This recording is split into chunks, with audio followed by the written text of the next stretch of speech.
মাছের পাতুরি হয়ে গেছে। দেখুন কি সুন্দর হয়েছে, সেদ্ধ হয়ে গেছে। হাই, আজকে আমি ইলিশ মাছের পাতুরি রান্না করব।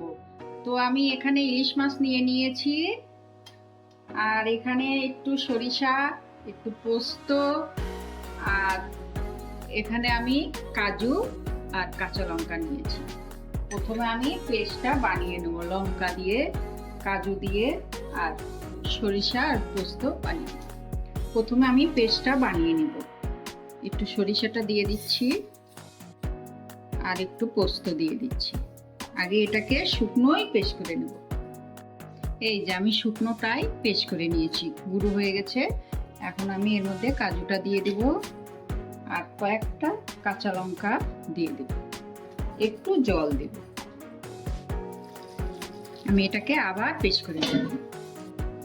এখন আমি মাছগুলো একটা প্যানের মধ্যে উঠে নিলাম। এখন আমি মাখিয়ে নেব।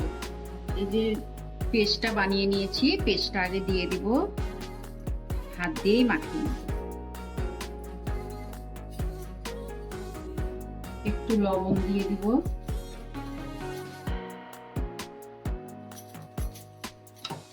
একটু হলুদ দিয়ে দিব,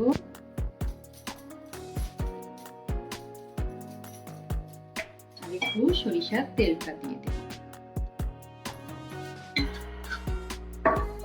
এখন আমি মাছটাকে মেখে নেব।